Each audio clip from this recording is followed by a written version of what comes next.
In this video, we're going to talk about 10 problems that you can fix in your life now by understanding personality type. Coming up.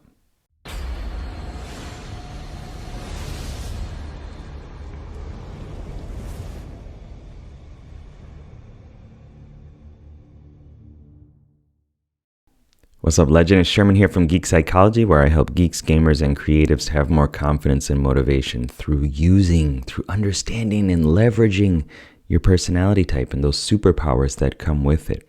So in this video, we're going to talk about these 10 really important, ideas and insights that you can wrap your brain around and really understand that you can change your life. You can make yourself better. You can make your life better. You can make your situation more appealing and more exciting to be in, and you're not just stuck in this one unfulfilling life. You can add things, you can adjust things, you can take action to impact the world. A lot of times we get stuck in this kind of environmental level of I just can't do anything. I'm here, like everything around me sucks. I have a bad job. The people around me aren't helping me. And, I just don't like my life.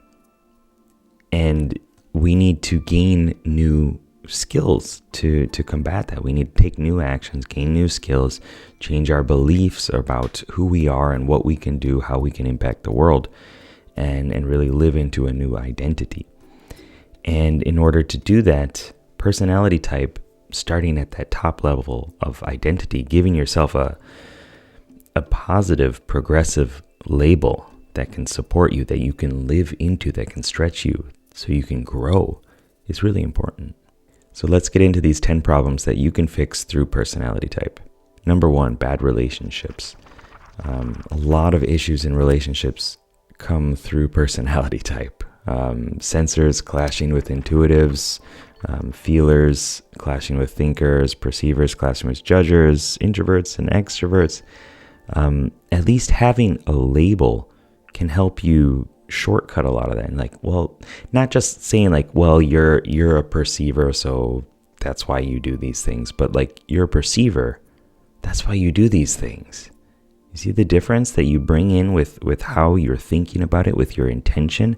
And a relationship is meant to be a win-win. It's not meant to be, I'm the king and you do what I say. Right? You have to work together to make the other person's life better. And a lot of that comes through knowing your partner. And of course, it's not just emotional, romantic relationships as well, right? It's through friendships too. Like when your boy is struggling with something, you can say, you're probably not thinking about this aspect, right? You're probably a little bit too logical about this. Maybe we need to bring in your passions, your reasons, your emotions for doing this. And you can kind of highlight different aspects that are blind spots that are being overlooked, as well as some that are just tunnel focusing on one thing. Number 2, the wrong career. If you don't like your career, it's possible that it's going against your personality type. I hear this all the time with INFPs, being stuck in the wage slave jobs or doing what the man wants and just not fulfilled, right? Or an SP type being stuck in a cubicle behind a desk with no windows. That is hell for them. That's so awful. It does not work with any aspects of their personality type.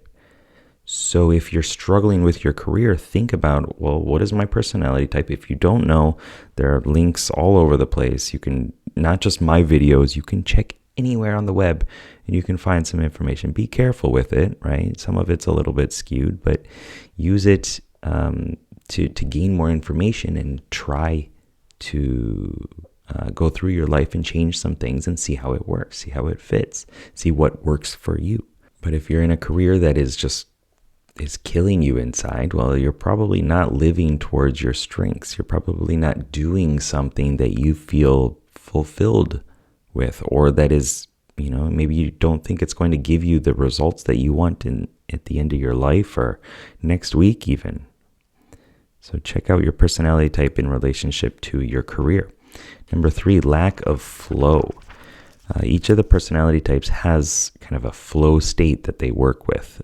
Check out Dario Nardi's book, Neuroscience of Personality, and you can find like how each personality type, how each cognitive function lights up in a different way. Whether it's through listening to somebody, whether it's through taking actions and sharing emotions, whether it's through checking things off a list or, getting things done, silencing the world so you can go inside and listen to your internal voice and make sense of something. Like, there are tons of different ways that each of the personality type gets into flow, and getting into flow will give you more energy and give you more zest for life and let you do the things that you really want to do because you're fueled, right? If you're just running on fumes, life is not going to be fun.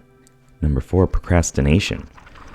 A lot of times procrastination comes from just the goal is too big. We don't know which step to take, right? That's one of the big things about procrastination, right? You break it down and you can take just a step and you'll start getting momentum. But also within personality type, I know as an INFP, I'm going to struggle with implementing the sensory stuff, like taking tangible action, right? And measuring my results.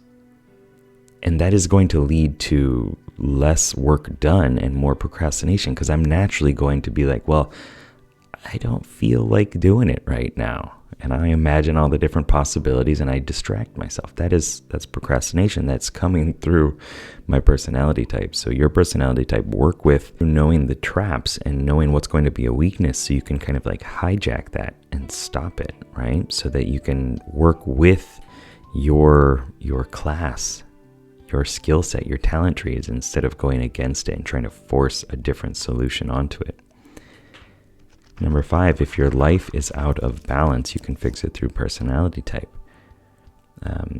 We tend to focus on the things that our dominant function and auxiliary function bring out. Sometimes our tertiary function speaks a bit louder as well too. So if your life is not working as it is, you're possibly putting too much energy, too much focus on one of these cognitive functions, possibly your dominant function, or your tertiary function. You might be way too into your tertiary function as a place of comfort. And comfort does not help you correct that balance, right? You need to take actions to rebalance your life, to regain control over your life. And if we're stuck in this loop of just doing introverted stuff, for example, or just doing extroverted stuff and not taking in the perspective of the other side, not going to the other world within our hero's journey, then you're not going to find any balance. It's just going to slowly crumble and your life is going to suck. I don't know what to do with my hands, by the way, because I want to keep them in the camera, but I don't want to put them down here. It's weird. It's weird, man. I got it. I know. Number 6, lack of self-love. This comes up all the time for intuitives, especially because 75% of the population is sensor. So you're going to feel weird. You're going to feel out of place. You're going to feel like just nobody thinks the same way that I do. And if you know personality type, you can at least say, oh, well, okay, that's why. Like, I'm not broken. I'm not flawed. I'm just different. I approach things in a different way, maybe in a unique way, and you can have some what is it called? You can like be happy about it for yourself, right? You can say like I'm special in some way, not a special snowflake kind of special, but like I am unique and I bring a gift to the world. I bring my own perspective, my own style to the world. And this might also happen with like females who are thinkers. Right? You probably run into a lot of like things just I don't think the same way as other women, or men who are feelers. You might run into a lot of clashes with that too.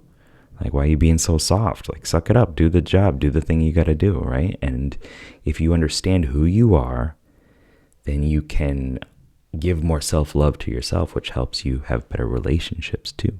Number 7, no sense of purpose. If you don't know your purpose, I suggest going in through the personality type lens. Like, what are the things that you're good at, right? If you're an INFJ, you're really good at getting a different perspective on people and helping and supporting people and kind of having this unifying vision for where things are going to go, right? And that can transform the world. But if you don't know that, because you don't know your personality type, then you're probably going at things in a different way. You're not really fulfilling that aspect of yourself, which means you're not living into your purpose, and you're always going to feel like something is missing, and you just got to find it, or you got to protect yourself because other people are going to, absorb your energies or give you bad energy, probably, right? And you're just going to be stuck with their bad juju. So you want to deal with that through personality type. So find your dominant function, find your auxiliary function, find the things that you like that are even outside of personality type, and try to bring them together so that you can have more of the things that you like in your life working together, so that you can serve the world through that. Like, I went through this stuff. I had struggled with this for so long, and I found a way. Here, everybody, here, take this cake. Eat it. It's a cake of progress and purpose. Number 8, stress. If you're really stressed out all the time, you're probably unbalanced with your personality type. A lot of times when we get stressed out just a little bit, we go to our tertiary function and we start doing the things that, we've always done, right? But when we get really, really, really stressed out, then we hit the wall, we flip our functions. We go from the dominant function, the hero, the main class of our story, the main character, the protagonist, and we're like, well, this doesn't work. Let me just try the opposite thing. And we flip it 180, and we start doing stuff that are very, the things where you're like, yeah, sorry, that I wasn't myself. That wasn't me. That wasn't me. Those are those times when you're really stressed out, and you can proactively stop that by giving attention to those aspects of your life so that they don't just burst out. So it's not I was going to say a chest burster alien. That always comes up for some reason in my mind. But so it doesn't just show itself, so that you can proactively say, I need to give more attention. I need to write some lines for this character. I need to gear up this little character over here, give some experience to it, so that when it does come out, 1, I know how to deal with it better. I know how to use it better. And 2, you can befriend it. You can have more self-love through understanding those different aspects of yourself. Like, well, what, as an INFP, what can I do in my life to have a little bit more structure? Like, I could clean my house a little bit in the morning, right? I could start things off with fulfilling a couple little tasks, and that sets my whole day better. I feel better about myself. I feel more motivated and energized, and I can do more of the things that I want to do because I already handled that first area. I ate the frog in the morning, right? Hopefully you know that reference, Brian Tracy, I believe. But, do the thing that you don't like to do in the morning because you have the most willpower, and then it makes the rest of your day better, right? So if you can handle your inferior function at the start of the day, give it the love that it needs, then the rest of your day is going to be better too. Number 9, feeling broken. I already kind of mentioned this, but the importance of knowing that you are okay, that you are whole as you are, that you have all the resources you need to deal with whatever tasks are coming up. Maybe your perspective is off. Maybe you're not looking at it clearly or taking enough different perspectives, right? And you're just tunneling on one thing. So if you're feeling just, like you don't fit in the world, or wounded or broken, or whatever way you want to look at it, like a piece is missing, then look into your personality type and see which of those aspects are you not honoring, or which are you focusing too much on. And that'll help you kind of shake things loose so that you can fix those problems in your life. You can have better relationships, more money, more happiness, better health. And number 10, having no control over your life. This comes out quite often too with people I talk to. Is like, I don't know what to do. My life's kind of spinning out of control. This thing's bad, and then my relationships are crumbling. My mom's telling me to do this, or my wife, my husband, we're clashing on all these different fronts. My work sucks. I can't take the actions because When I get home from work, I just want to stop and like load up a game and just play some games, drown out those negative voices. Like that lack of control over your life. One way that I've found that has helped me extremely is the joy of understanding myself and making that a more compelling competing interest over games, over Netflix or whatever it is, over just the daily struggles. Like this is that big goal that I'm working on right now. And that came for me through understanding personality type and through treating these aspects of myself as different characters.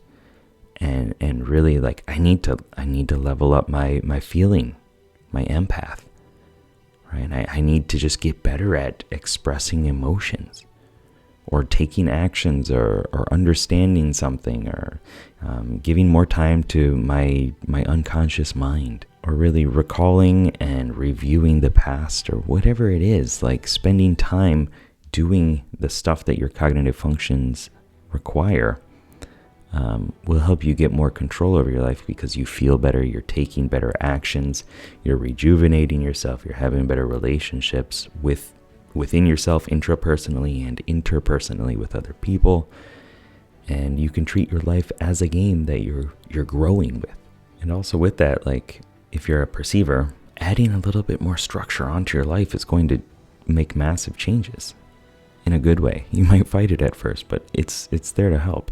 And if you're a judger, being a little bit more spontaneous, leaving blanks on the map of your life, just to enjoy exploring, is going to help you too, right? And that's going to bring more control to your life because you're interacting with, aspects of yourself that you normally don't. And that's how you get to know yourself more. That's how you get to learn that you can acclimate, that you can cope, that you can take the actions that you need to live a better life. So if you're interested in living a better life and regaining control over your life, having more confidence and motivation, go to geekpsychology.com, sign up for the newsletter, watch the free webinar, learn more about how to take actions, how to have more confidence, how to change your state, how to embrace personality type for having better relationships within yourself and outside of yourself. And sign up for a strategy session if you're really serious about changing your life, about making it better, about taking the actions that you need to do, but you're kind of afraid to do. Then that's what I'm there for. As a coach, as a mentor. I'm not the hero. I'm not the hero of your story. I'm just there to help point out, like, this is that thing that you wanted. This is the direction that you're going. Let's focus on that. Let's make sure that you get there. And keeping you accountable to do that. Also, you can check out another video over here on the benefits of personality type. Keep up the lifelong questing. Good luck. Have fun. Peace.